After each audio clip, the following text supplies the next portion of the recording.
get back to dancing. I got me a brand new record by the National Nitpickers. You know, it's rather fun. When we first arrived, I thought it was a Halloween prank. But the Clampetts are rather dear. Such a nice change from the usual well-mannered, well-dressed, well-spoken. And that sweet old lady's food is so interesting. I wonder what Sowbelly and handsome Hitlers really are. Mr. Clampett, my name's Richards. I'm a bunco specialist. Bunco specialist? Thank you, young man, but Mr. Clampett has enough bunco and he's not interested in buying any more now, so he'll get in touch. Goodbye. Oh, Colonel Foxhall. Oh, you know each other. Any friend of the Colonel's here is sure welcome. Mr. Clampett, I have frauds, swindlers, blackmailers, things like that. Fine-looking young man like yourself, Colonel, maybe it's none of my business, but why would an educated man like you want to take up with a swindler? No, you don't understand. I'm here for you to identify a colonel and sign a complaint. Don't sign nothing, Jed. The last time you did, we wound up here in Beverly Hills. Granny, looks like the colonel's taking off with bad company. No. This man admits to being a swindler and a blackmailer. No, my name is Lieutenant Frank Richards. Now he's claiming to be in the Army. Obviously a confirmed charlatan. Now, Colonel, he may be a criminal, but you've got no call to criticize his religion. You all don't understand. I'm a detective, an investigator. Son, if you just told the truth to commence with, you wouldn't get so mixed up like this. Hey, where is everybody? What's going on? Mr. Clampett, before things become any more confused, I'm here for one purpose only, for you to identify a criminal. Now! Is he a criminal? Yes, indeed he is. Seize him, Jethro. I got him. Jed, we got to get the children back home. Now Jethro's playing with dangerous criminals. Uncle Jed, he's got a gun. The dickens, you say? Never approved of playing with guns. Look, now son, it's bad enough to be a swindler. When you come into my home, toting a pistol, you done muddled up my trick. You're gonna get a whooping. Take 'em to the woodshed, Jethro. We ain't got a woodshed, Granny. And they call this a mansion? I declare if we had a woodshed, I would stomp out crime in Beverly Hills single-handed. Take 'em to the cellar, Jethro. Jed, you and me's gonna get us a switch. Put me down. What you got there, Jethro? Why, I got me a little old swindler. Miss, can you make him let go of me? I sure can. Can't not. Can too. Can't. Can. Can't. I'll show you. Thank you. Now I got me a little old swindler. You give it back my swindler. Won't do it. Will too. Won't either. Will. Won't. Help! By dingies, I'll get the truth out of that rascal once I get this trimmed down. Well, Mr. Drysdale, you missed a big excitement. We got us a little swindler tied up down in the basement. Oh, good. I was hoping you'd give him a taste of mountain justice. He's a crook, a charlatan, a blackmailer. And a liar, too. He keeps claiming to be a detective. Oh, quick, take me to your cellar. This way. I'll be down directly after I trim my switch. Why, Colonel, where are you going? I was looking for you, dear lady. Oh, what for? Want some more possum in yours? No. Actually, I was looking to be alone with you. From the moment I laid eyes on you, my heart became your prisoner. It was love at first sight, and now all I can think about is Granny, Granny, Granny. Hold it right there. Did I say something wrong? Yeah. Call me Daisy. Oh, the loveliest flower of the field. And how like the petals of a daisy are these soft, delicate hands. She loves me. She loves me not. She loves me. She loves me not. Do this petal again. She loves me. That's enough. Quit while you're ahead. And now I must say farewell, dear lady. Where are you going? I must flee the hounds of injustice that are even now baying at my heels. I shall treasure this moment alone with you forever, and carry along the memory of your beauty and the dream of a love that might have been. Hold it right there, Colonel. You done waved the fry pan under my nose. Now don't go running off with the pork chops. There's the swindler. Arrest him. Don't lay a hand on my colonel. Your colonel? I done made prisoner of his heart. Ain't I, Gaylord? Indeed you have, Daisy. Have a pedal. Doggies, looks like Granny's got a fish on the line. Granny, the colonel's going to jail. Oh, no, he ain't. I waited a lot of years for this sugar, and ain't nobody putting the lid on the bowl. Look at that rascal. He's going at it like corn on the cob. Yeah, and I ain't about to let him eat and run. Gaylord, two's a company, but five's ridiculous. You and me's gonna take a stroll in the moonlight. You're letting him get away? He'll escape. He ain't going nowhere. Granny's done buttered that old cat's paws. Well, Mr. Clampett, won't you sign a complaint for me? Gave us a little trouble, but I ain't gonna complain. Pa, do you... This little swindler got loose! I'll take him back down the cellar. Ellie, it's okay. He's a detective. Oh, I'm sorry. Better hang on till you're sure. Ellie, let go. And you should be looking for Emmeline Fetty, Lieutenant. Why look for Emmeline when I'm here? Because she's as big as a criminal as the colonel. Emmeline Fetty, Jake and Dora's girl. Mr. Clampett, she's not really a Fetty. She just claims to be one. Son, you ever seen a Fetty? No, sir. Well, anybody that ain't one sure ain't gonna claim to be one. That's the truth. And even them that is Fetties try to lie out of it. She's a dangerous girl. Go, Lieutenant. You come too. I might need help subduing her. Do you have a phone? My wife is having another for migraines. Sure, right over here. I hope it's a boy.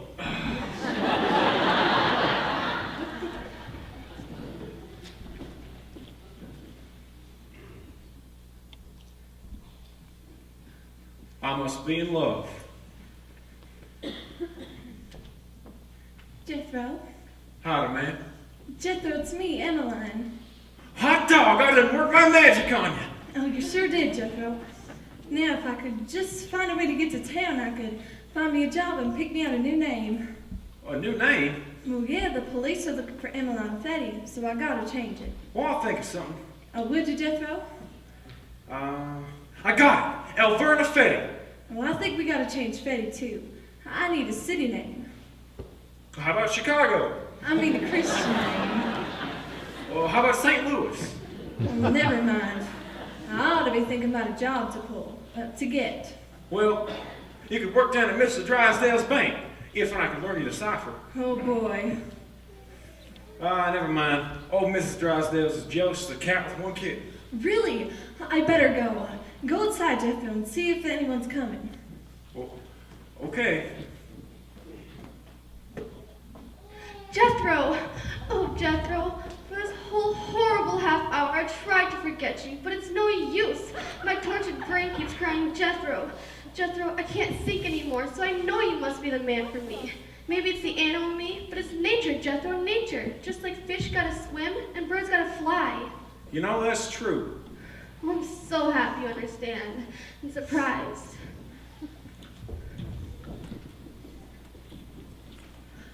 You're Mr. Drysdale, aren't you? Oh, why yes, I was when I came in. I'm Audrey Roberts from the DA's office. We've recovered a valuable piece of evidence, the camera with which Rita Rio took those pictures of Mr. Clampett. Camera? That's a cuckoo clock. Why, I haven't seen one of those since I was a boy. Oh, Mr. Drysdale, you're hardly more than a boy now. You see, the camera is concealed within this cuckoo clock and is activated by means of this electronic triggering device. Poor, simple, trusting Jed Clampett. Too bad I didn't see her first. I'd have spotted her immediately. Oh, really? Oh yes, as a bank president, I have to be able to judge character at a glance. Oh, I wish I had your sophistication and intelligence. I just can't imagine how Rita got Mr. Clampett to be taken in those incriminating poses. Well, it's not difficult. We must remember, he's a simple man of the hills, naive and unsuspecting. I'm just the opposite of you. Of course.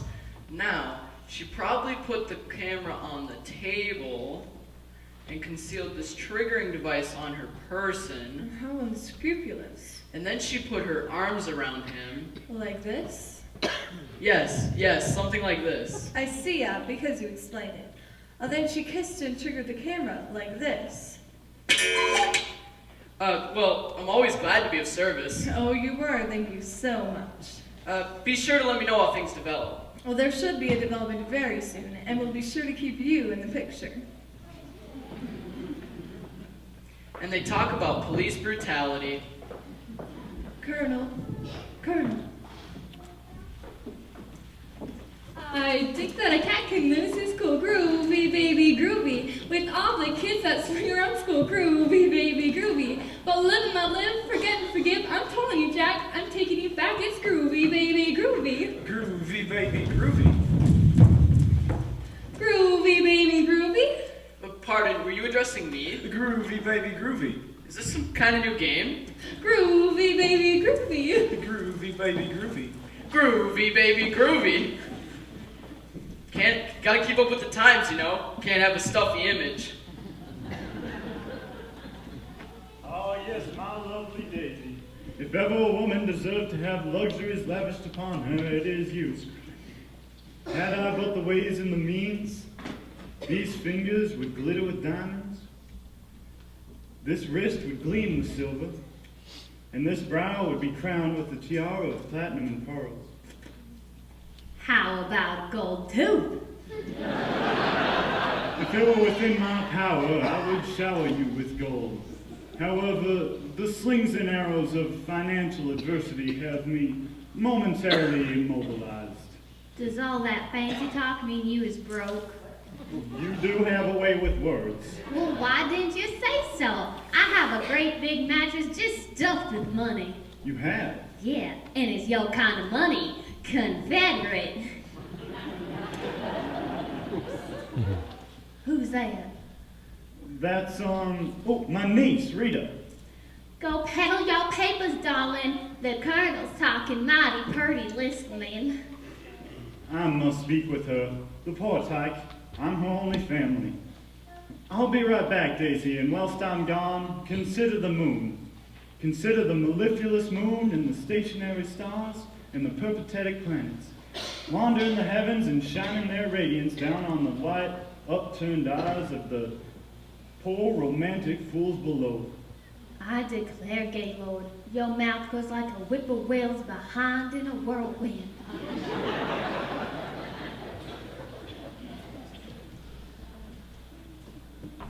Of course, Jethro. As a woman, I was hurt, insulted, but then I said to myself, as a scientist, would Madame Curie have been insulted? Well, of course not. I never even dated her. I said, when a scientist devotes her life to her project, she is bound to have little setbacks now and then. I imagine you and I will have lots of little setbacks, Jethro. Little setbacks? Well, shucks, Frederica, we ain't even married. But I can plan on nuptials. Well, I reckon when a girl's single and she can't plan on no setbacks, some waggy-tailed nuptials would be nice. You can plan on them. Magnificent, my dear. You have snatched victory from the very jaws of disaster. Now, let's go before that snoopy detective comes back.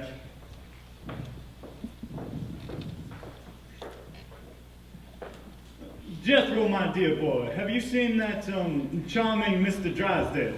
He's frugal with Groovy. We'll fetch him for you. I shall never understand their dialect. Congratulations, Miss Roberts. I see you have apprehended that vicious criminal. I'll see to it that you have a handsome reward from my bank. Reward? Oh, yes. I'll have my secretary send you one of our finest new calendars. Oh, continue as claim, Colonel. Mr. Drysdale, I suggest you sit down. This may come as a bit of a shock to you.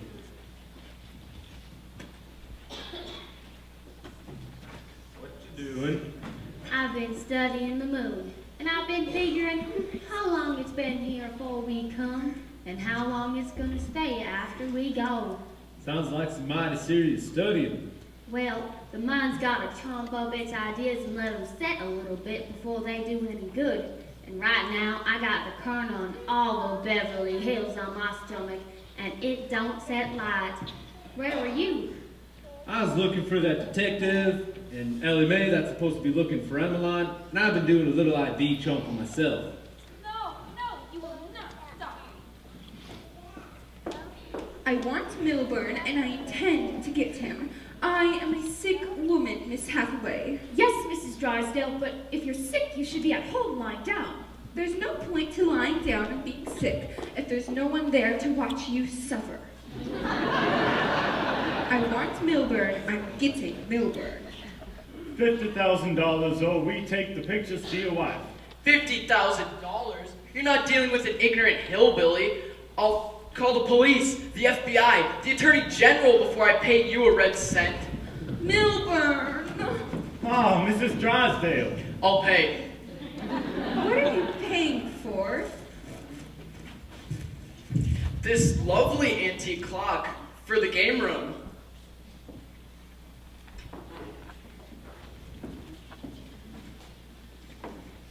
Ellie Mae, where were you? We was in Frank's car looking for Emmeline. Driving around the streets? Didn't have to. Frank's got eyes like a hawk. He can recognize folks from 5 miles away. So we sat in his car up on Mulholland Drive and sat and watched the whole town. That's what we call reconnaissance. It's what we call sparking. Did you hear that, Percy? You can't possibly marry a girl like that. Oh, that's okay, Mrs. Pennyweather. I don't want to marry up with him. I used to think if I didn't get married before I was 18, I'd end up an old maid. But now I decided Beverly Hills has so many cultural opportunities that I gotta learn more and get married when I'm old. Say, 20. Clampett will sue for breach of promise. Oh, shut up, Matter. It would have never worked out anyway. But Ellie Mae, you're a sweet girl. Too bad. Might not have minded him for a son-in-law. Ellie Mae's right. I ain't gonna get hitched either. But Jethro, you promised me! Jed, you just gotta have a talk with that boy. Well, I figured it wouldn't be fair to the rest of the girls here in Beverly Hills if I just devote myself to one. Besides, I didn't decide on my life's call. What'll it be? Atomic scientist or fry cook? Neither one. I'm opening me up a charm school. Charm school? You mean one of them there places where they turn an old scarecrow into Theda Bara? You don't know nothing about that. Ah, well, sure I do. Look what I did for Emmeline. Good luck with your mouth. Well, I guess I can take these two down to the station and book them if someone will just sign me a complaint. If you try to arrest me, I'll pull this whole group down around me like a house of cards. What's in the cuckoo? Pictures. No, nobody's going to jail, nobody's buying no clocks, nobody's paying no $1 million. Hold on a minute. Decency demands that you pay some restitution to that girl. Now, Colonel, come down off your stump. The way I see it, the clock and the pictures belong to Miss Emmeline, and she belongs to me. The code of the hills demands that I make an honest woman of her. After all, I done seared her skimpies, and I ought to marry her. Miss Emmeline, I hope I can make you happy. Happy with you? We'll leave for Big Tussle and Jethro's truck, marrying Schneider Swamp and Honeymoon and Hogwash Falls. Well, with 50 million and living in a place like this. Well, we won't be living here, darling. Granny wants us to move back home, and I think we should. There's a little old shack behind Possum Ridge, right near where the Feddies live. I know we want to be near them. They're practically our adopted Pall Mall. What? And Granny can teach you to boil soap and skin possums, because if I'm going to settle down, I'm going back to the simple life I know best. You gotta be out of your skull. Now, Rita, dear, think carefully. 50 million. And not me, I'm blowing this caper. You want 50 million? You marry Granny. Marry Granny? Gaylord, I accept. Rita, wait for me! You want me to go after them? Oh, what for? Rita tried to slick her Jed, well then, she couldn't, and I know why the Colonel was buttering me up, but heck, fire, it's been so long since anybody tried, I purely enjoyed it. God allows how they livened up the party. Margaret, it's been a divine party, dear. So original. I'm having a little to do on Saturday. Please come and bring these enchanting clampets with you. We'll toddle too, but I do hope you'll join us at the Hunt Ball. Join it to what? I mean, join us on the 20th.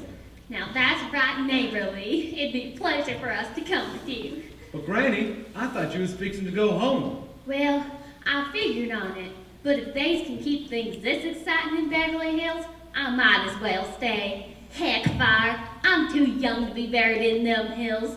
And besides, I gotta go hunting balls with my girlfriends on the 20th. Well, it's been a wonderful evening. Good night. Oh, ain't nobody going yet. I ain't had me one dance. Jethro, turn on the music machine.